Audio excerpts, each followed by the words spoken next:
All right, so this is a super special in-person interview. We're down here in St. George, obviously a place where both myself and this man live, none other than Christian Reis. And we've been waiting a very long time for you to come to Fierce Fighting Championship. I think the first question, just starting things off, is why haven't we seen you at Fierce Fighting Championship over the years?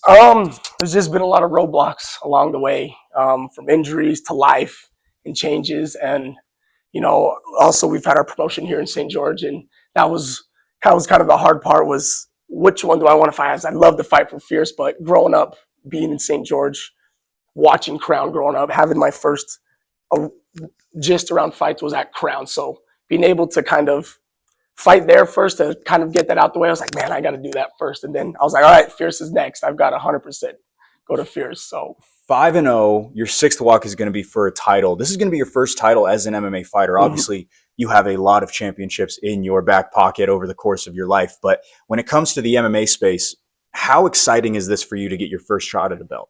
it's so exciting. Like, this is everything I've dreamed for as a kid.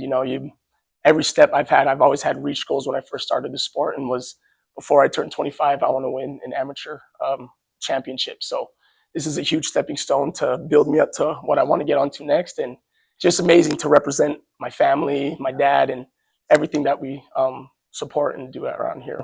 It takes me back. I know that you won a world championship in karate when you were a little kid. Is that correct? Yes, that is correct. There's probably some footage years ago somewhere on YouTube of a little interview. But yeah, when I was 7 years old, I started competing at 4, but 7 is when I first won my first world championship in karate. What has it been like growing up in the world of martial arts? A lot of people, they come from different sports and then they kind of find their way to martial arts later on in life. This has been your life from the moment it seems like you were basically born. Literally, you can say that from the day I was born. So this is a quick story background. The day I was born, my dad signed his first lease to his very first gym, which is right across the street over there. So before we went home, he always says, you were born to the gym. Before we went to the house, we went and checked out the spot, got the feel of it, and then I went home. So literally, I've been born in the gym since day one. So this is all I've ever known. How valuable do you think it is that you have kind of grown up? And obviously, your dad, a renowned coach that everybody in the state of Utah knows and loves. How special and how, I guess, lucky do you feel that you've been able to grow up in that space, that you've never known anything different? No, I'm super beyond blessed. Like, growing up, it was always, sometimes it felt like a chore because this was all we ever did was we wake up in the morning, Monday, Wednesday, Friday, we go to the gym, 6 a.m., 7:30, we go to school after, then we come back and train. So, growing up, I didn't realize what I had in front of me growing up until I got older, but I'm so beyond blessed because I got something that most kids and others didn't have, especially having my dad to take me along that way. So it's been truly a blessing. Over the past couple of years, you have now won 3 in a row, and by 3 first-round finishes is what I more so should say. You haven't lost yet, but you've had 3 first-round finishes. This might be a silly question, but I am curious. Has it been as easy as it seems? Because you have been bulldozing guys over the course of the past couple of years. What has that taken for you to be as dominant as you have been? The training room. I'm a true believer. I'm not a big talker to say, I'm going to go do this, I'm going to do that. I'm a very firm believer is what you're putting in the gym is what's going to be on the output. So all the hard work that I've been putting in with all my teammates, not just that I'm doing it, it's all my partners, my coaches, everyone that's supporting me to get me to that point. So I truly believe I'm able to perform at a high level because of the work we're putting in the gym. I think a huge part of that too is obviously how big your guys' fight team is down here. There's a lot of guys that are prospects here in St. George. We've seen a handful of them at Fierce, but also obviously Crown Fighting Championship, go down to Las Vegas as well.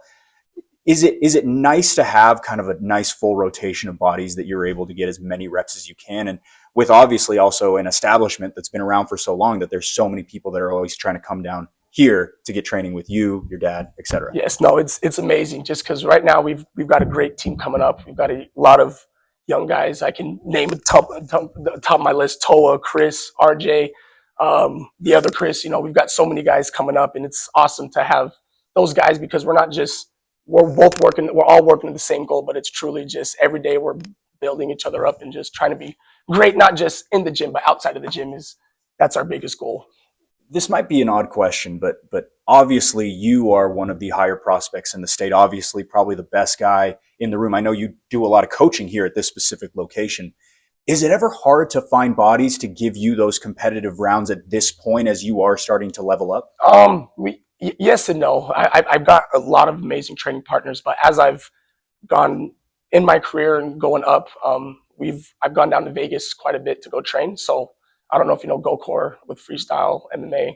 Oh, Yeah, Goker. Gokor, Yeah, yeah, yeah, yes. yeah. So I go and train with him at least once a month when I can. Just it's a day drive there and back, and I'm always just trying to be good, be great. They always say you want to be the big fish in a small pond or be the big fish in the big pond. So I'm always trying to explore out and see what I can test myself to be.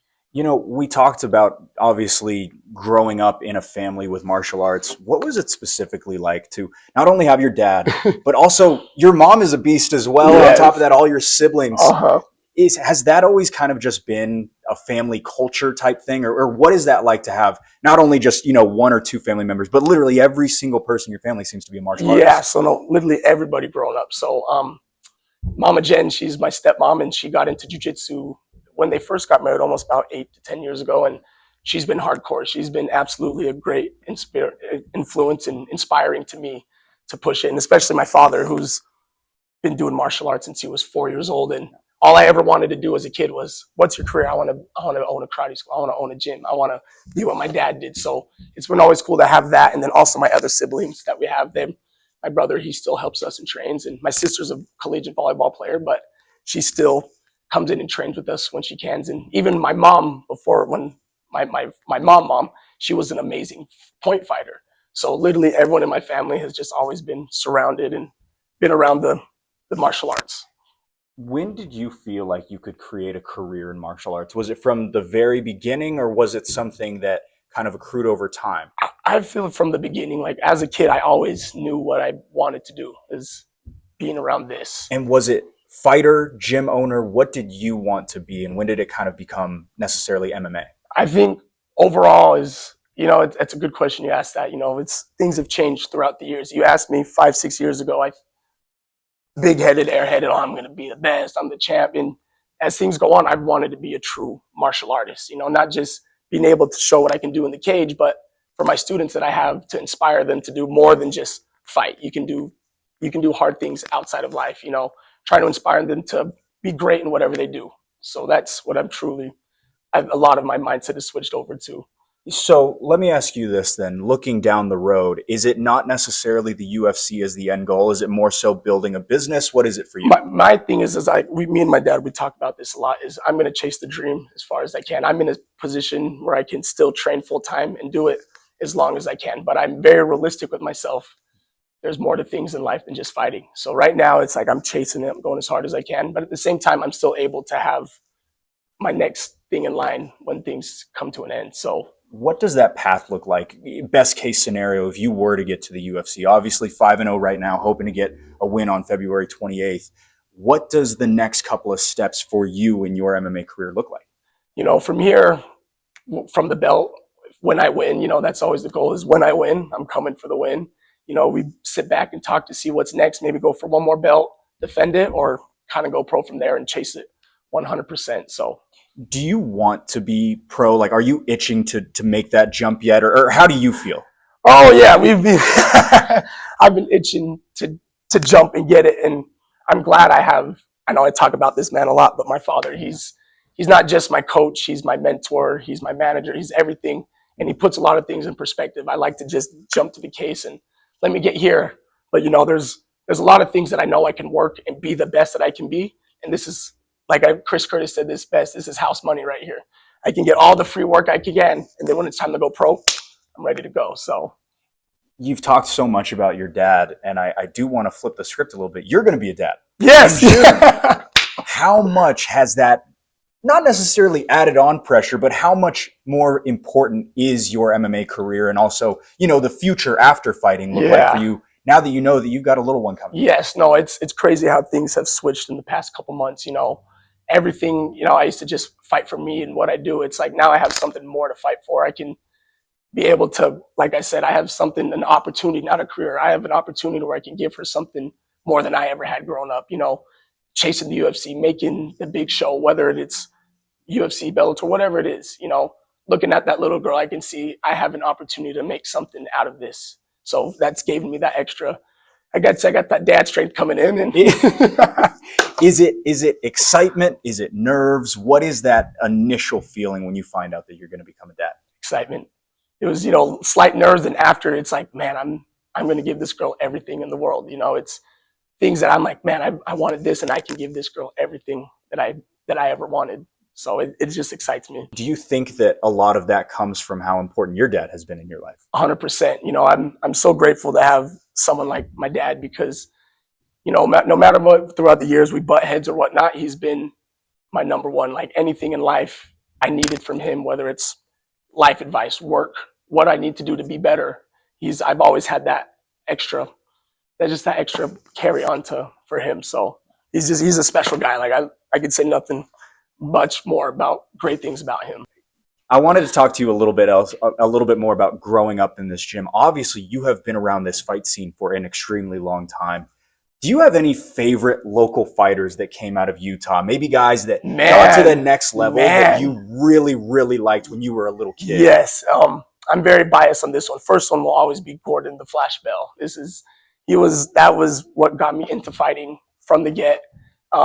Back in the day, there was a guy named Jan Jorgensen. He's an old, fought on Showdown. You've seen him back in the day. So I've got to see him fight through it. And then Steven Razor Sharp. I always loved Steven Razor Sharp. I remember when I was a kid, he used to walk out in like a ninja costume.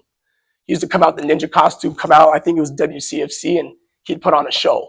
So he was another one I loved watching. And what was his name? He fought in the UFC. He was on Showdown. What's his name? I can't think of his name.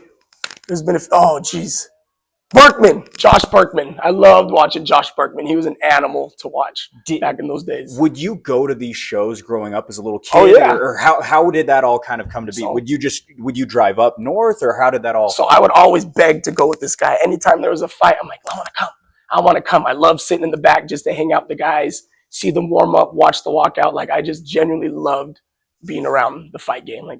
I always wanted to be. There would be family things. My cousins are up north. They're like, oh, we're playing. I'm like, I want to go watch the fights.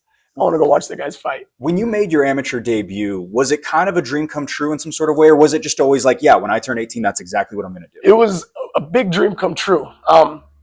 Funny to say this, he pushed me to not fight. He never wanted me to fight. It was go to school, do this. But ultimately, when I moved back, when I essentially dropped out of school, I had to prove to him for a year of, hey, I'm dedicated to this. I'm going to show up every day to jiu-jitsu. I'm going to show up every day to striking. I'm done asking to fight. I'm just going to keep training. So that was a dream come true, because I got to see all my dad's old fighters make the walk, do the thing, and then I got to have that moment right there. So absolutely dream come true from that point. I'll probably ask him about this when he's off camera right now, but I guess I'll ask you, do you feel like it has been a benefit for both of you, and has it built up your relationship now that you have kind of made that jump into becoming an MMA fighter? No, 100%. And going into it, it's always like, hey, if you're doing this, it's not, okay, we're going to do that. We're going to do this 100%. And when he told me that, and I just made that agreement from that point on when I was 18, 19 years old, when I'm like, hey, this is what we're going to do. And I've just gone 100% and trusted everything he said. And, I'm just going with the journey, man. And I'm loving it every step of the way. I'm loving it. February 28th, you've got Dosam Leon for the amateur welterweight title. Mm-hmm. What are you looking forward to in that fight? And is there anything specific about Dosam that you get excited for? I'm excited that he comes to fight.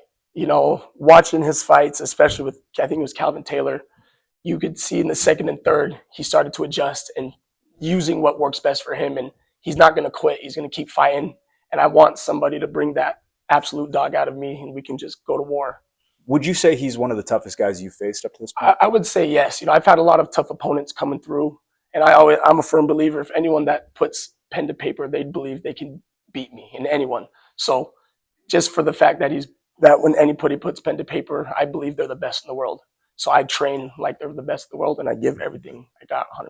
Do you do a lot of tape study? I feel like you're someone who's a little bit more studious with that kind of stuff. There's a lot of fighters that don't. There's a lot of fighters that say, I'm going to implement my game plan. I'm not going to worry about them. Are you someone that kind of flips the script? I'm a big film guy.